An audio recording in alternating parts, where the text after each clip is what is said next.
This tumbler wasn't designed, it evolved into a creation of its own being. Hi, I'm Erin, and if you would like to try your hand at making a fire and ice dragon tumbler, stick around. So once upon a time, I made a custom order of some snakeskin accented glitter tumblers for a pretty big event. There were quite a few, so I got lots of scale technique practice and thought, you know what would be neat? A dragon. So I got out my spray paint and sprayed me a rainbow. A purple V in the middle, red, orange, yellow on top, and blues underneath. Then I used some spray adhesive and followed the pattern with chunky duochrome glitters. They're in the description. More adhesive and fine glitters to fill in the gaps. Just not that one. That one. All except the yellow and lightest blue. You could absolutely fill in the yellow. I was just planning to use blacklight paint, but it didn't show through, so, never mind.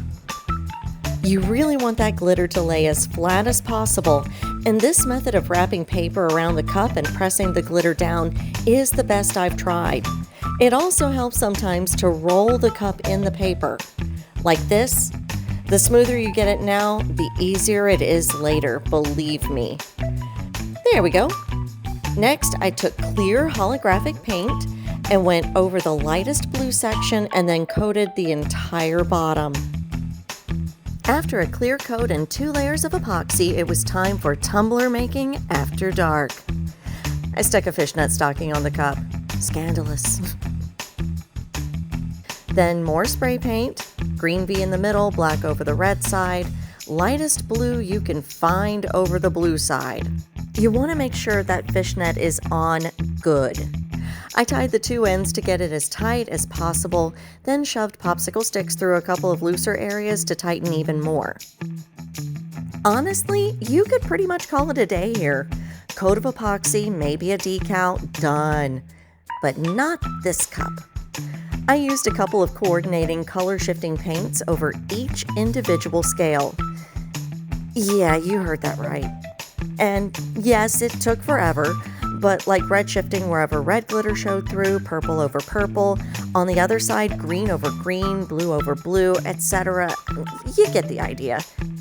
It's tedious, but so worth it. That said, knowing what I know now, I'd have waited until after my 3D elements were on. A lot of this ended up being unnecessary because it just got covered up. It's subtle, but it makes a difference. After that, ice, baby. I went with glass chips. They were a little jagged, but not bad enough to be a safety hazard. And this really is as simple as supergluing chips in clusters. I focused first on areas that could stand to be covered up, if you catch my drift. And then I covered it all up. It looked too disjointed, so I grabbed that clear hollow, oh, hello again, and went to town. I think I did 3 or possibly even 4 coats. By this point, I was making things up as I went along. There actually was a design. The ice wasn't supposed to come down this far. The fire side was supposed to have the spaces between the scales open up and glow. Stuff happens. We can give up or roll with it. This is rolling with it. And this is Mod Podge and Chunky Black Hollow. Now, this part was planned. I applied the glitter in a similarly random pattern as the ice. It's supposed to look like the crust on lava. Not too sure that's the result, but again, we roll. I left lots of spaces in between the glittered sections. See, it's not a solid patch. Then I kept going until I liked how it looked. Except I didn't like how it looked. So I bought red glass chips and hollow paint and did the same thing I did with the ice, but it was still too bare, so I threw on vinyl stars and sealed with epoxy. And it still wasn't quite right. So mica powder? I spread a thin coat of epoxy on the cup and mixed lavender mica into another small amount, then drizzled that around the perimeter of the ice. Next, I swirled in blue mica epoxy. It's a good idea to let these mica-filled epoxies set up for about 15 minutes or so between mixing and drizzling.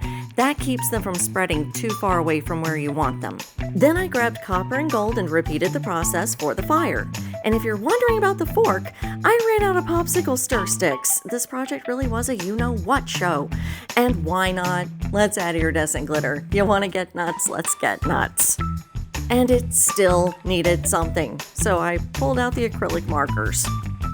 I just kept thinking it needed more movement, more magic, so I drew on wispy lines, then blended them out with my finger.